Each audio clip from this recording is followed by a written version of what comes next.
Hello everyone, welcome to my channel. So this time I'll be tackling about the different punctuation marks. All right, so let's begin.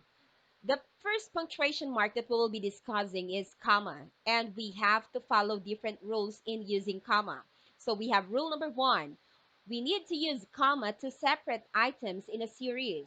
So what do we mean by series?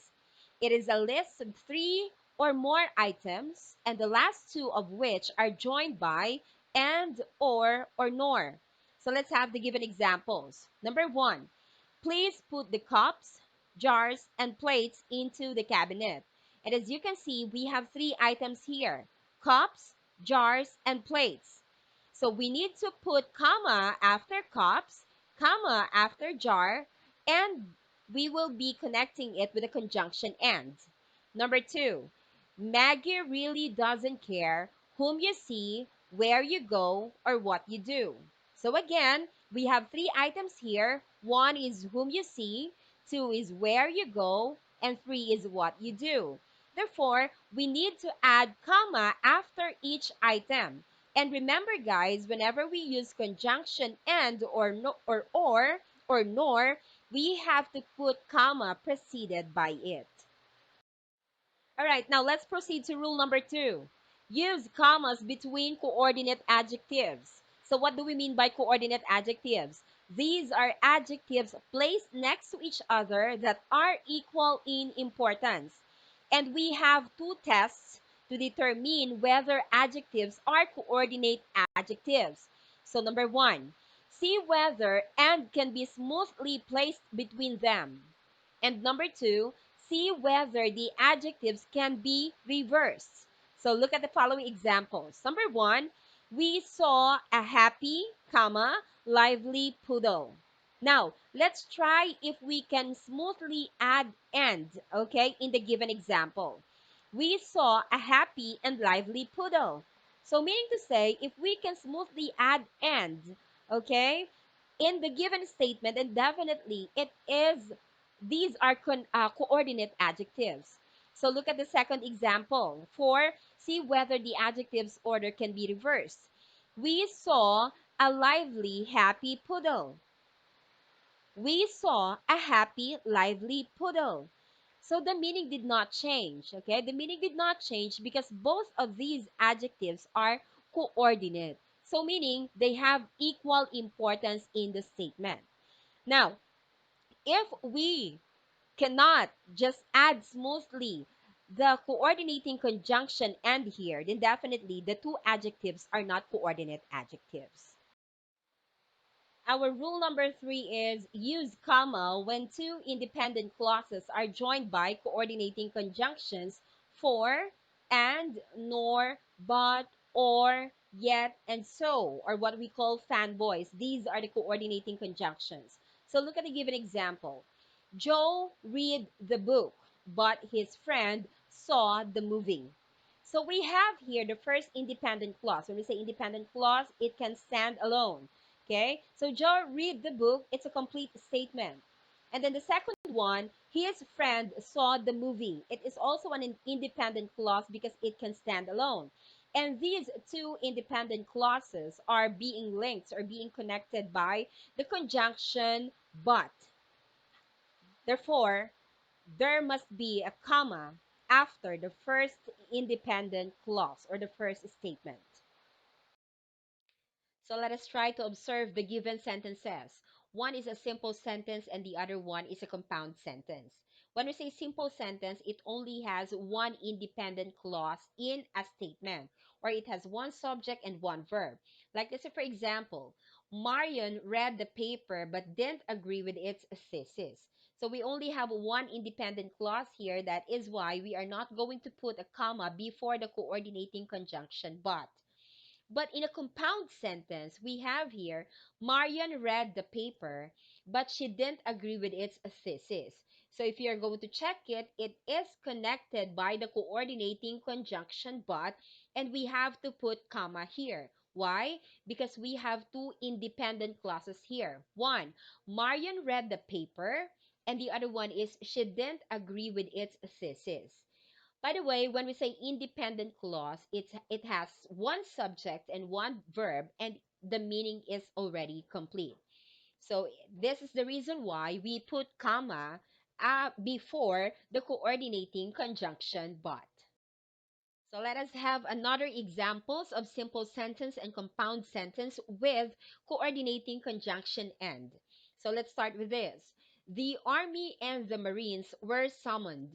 So if you're going to check it, we have two subjects here, or compound subject. We have Army and the Marines, and it is connected by the coordinating conjunction and. And we are not going to put comma after the word Army here. Why?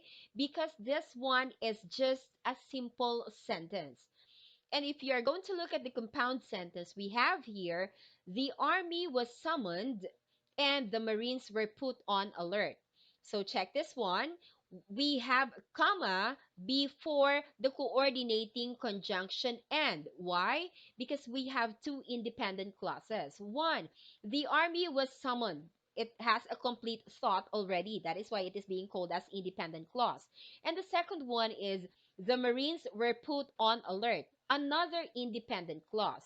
So this is the reason why we have to put comma before the coordinating conjunction. So another punctuation mark here is an apostrophe. Apostrophe indicates the omission of some letters from a combination of two words. Okay, you are omitting some letters, okay, in the given words. Like, let's say, for example, I don't know what you are talking about. So it has an apostrophe because we omitted some of the letters in the word do not. Then the second one, you can't make me sing that song. So we have can't here. We have an apostrophe here. We omitted some of the letters of can not. The third one is this is Martin's book. So we put an apostrophe here in order to show possession, that the book is owned by Martin. And then the last one is my cat's tail is very long. So we have an apostrophe here showing possession as well. Okay, so let's have another punctuation. Let's try to discuss hyphen. This connects two things that are intimately related. It is used to show words that function together as a single idea. So look at the following examples. Look at the underlined words. We have hyphens, okay, at the middle of the two words. So like fractions, okay, 1/4 of the class agreed with my opinion. The second one is my 5-year-old brother calls me kuya. And if you're going to ask me, ma'am, could it be my 5 years old brother calls me kuya? Well, it can be. You are going to put an S to the word year if there is no hyphen. My 5 years old brother calls me kuya. But if there is a hyphen at the middle of 5 and year, then definitely we are not going to add an S. Next is dash. So it is used to separate parts of a sentence. It may be longer, called the em dash, or shorter, the en dash. The em dash, like parentheses or ellipses, may signal a breaking away from a sentence or could be used as a substitute to something missing. The en dash specifies any kind of range or distance. Like example number 1. Young Arthur, strong and wise, can be a great king. Well, it could be young Arthur, who is strong and wise, can be a great king.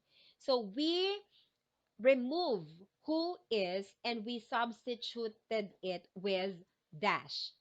Okay, so young Arthur, strong and wise, can be a great king.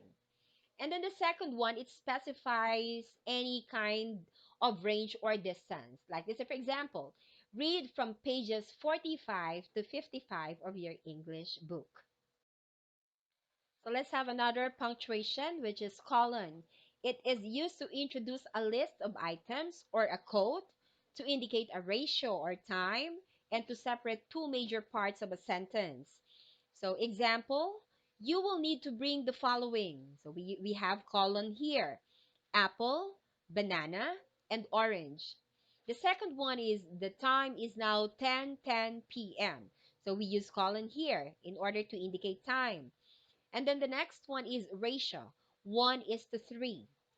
And then the last one is for biblical references to separate chapter from verses. Example, Genesis chapter 1, verses 31 or verse 31. So another punctuation mark is semicolon. A semicolon is a punctuation mark that is used to separate and connect independent clauses or when something stronger than a comma is needed. So most often, semicolons are used to connect two independent clauses instead of using comma plus conjunction. Writers use semicolons instead of conjunctions for stylistic effect and when the two sentences being joined are short and closely related.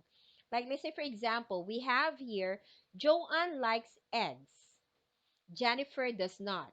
So we use semicolon here instead of putting coordinating conjunction but plus a comma. Like let's say for example, Joanne likes eggs, comma, but Jennifer does not. So instead of using coordinating conjunction and comma, we use semicolon. The next one is the cat slept through the storm. The dog cowered under the bed. So we use semicolon here instead of putting a coordinating conjunction and a comma after this independent clause. Our next punctuation are quotations. So these are used in direct speeches to relay what was said or written. It is also sometimes used to emphasize an idea or word and to indicate a title of a short story, title of a song, an article, episode of a series, or chapter of a book. So example number 1, I, Arthur of Camelot, begins Arthur. So it's like you are telling a story that Arthur said, I, Arthur of Camelot. And then the second one, can you see my name on this cup? It says mine. So you are emphasizing the word mine on the cup. And then the third one, Melissa said her favorite short story is Paz Benitez, Dead Stars. So we have put quotations in the word Dead Stars because that one is a title of a story. And then I love the song of Freddie Aguilar, Anak. So we put quotation in the word anak to tell that this one is the title of the song. So next punctuation is parenthesis. So it indicates explanation or qualifying statements within a sentence. This part is parenthetical remark. It can also mark insertions in a sentence or paragraph. You are inserting words to explain the subject or to explain something. A parenthesis is called as an interrupter as it interrupts the flow of text. Examples. Karen, not her real name, in an open and close parenthesis, is a student of St. Mary's Academy. Second, Raul is one of the brightest students in Mr. Pelayo's class. And then you explained here, who is Mr. Pelayo? Mr. Pelayo is Raul's uncle.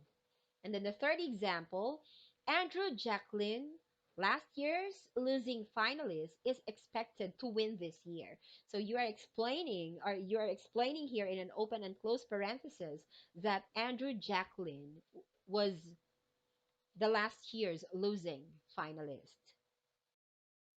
So let's end this lesson with a full stop or period.